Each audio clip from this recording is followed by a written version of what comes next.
The team is flying to the United States first for warm-up matches in Alabama against the US and Canada. America has more than 600 players to draw on. New Zealand fields a team from just 48 players nationally. Alabama proves to be a bruising encounter for the team, and especially captain Dan Buckingham. Yes, took a slight hit down in Alabama.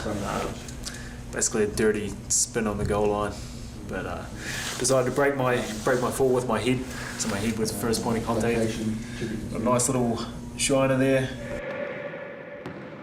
Losing key players to injury is a concern in a Paralympic year. Last year, I needed major surgery on my shoulder and faced the real possibility I'd be ruled out for Beijing.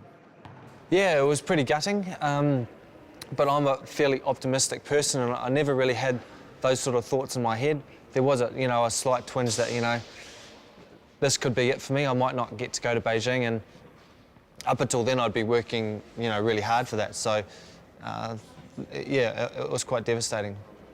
Back on court and raring to go, Grant Sharman feels confident he's got the lineup he needs. Every member of the 8-man team to go to Beijing is important. Obviously, we've got guys that are more functional. Players in wheelchair rugby must have a loss of function in all 4 limbs. A maximum of 4 members of each team are on court at any one time. Each lineup is a careful balance based on the player's individual classification. The system ranks each player between 0.5 and 3.5. The combined points of the 4 players on court cannot exceed 8. And Dan, 3-pointer, you'd have to say that he rates up there. We've got very good 2s, Tim and Jerry and Sholto. Kurt, top 2-5 in the world, certainly up there. And some great lows, Jai, certainly I think is probably the best one in the world at the moment.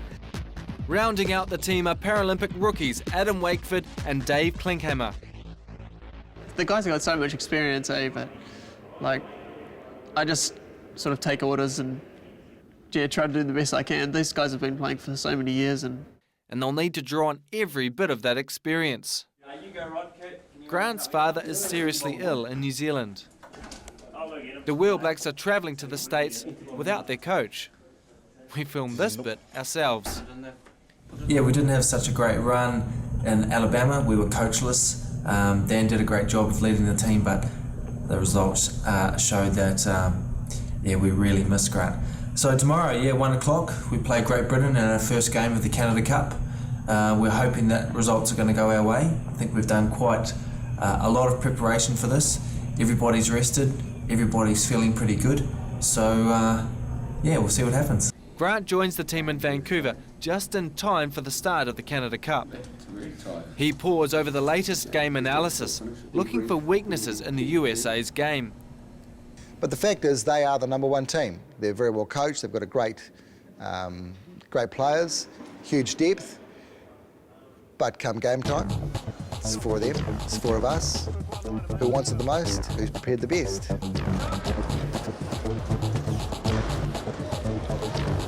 The Canada Cup, it's a full dress rehearsal for the major event. Everyone's bringing their A game. We're completely focused.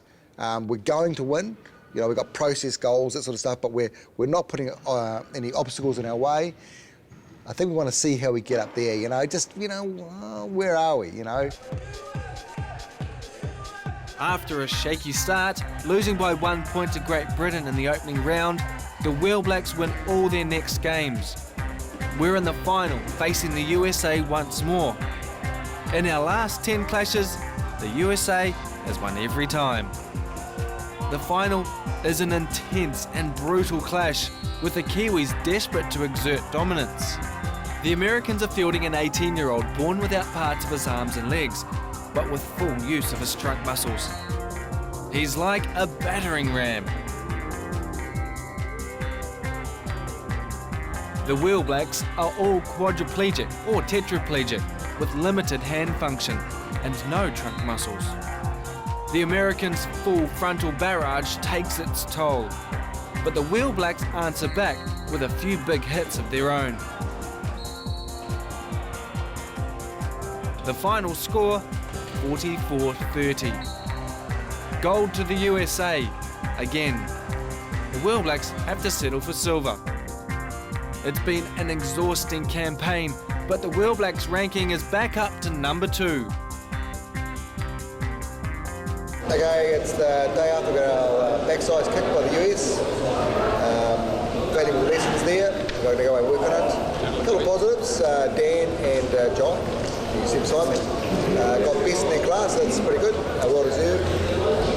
But yeah, you know, like it was a miracle we got to the final. Fantastic play by the guys to get there.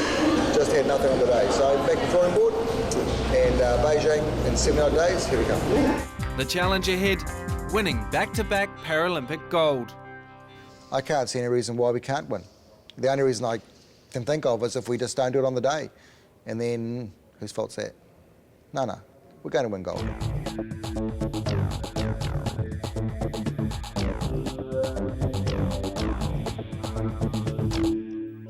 You on track then, Kurt? Definitely, we've had some great results, but man, the competition is going to be tight.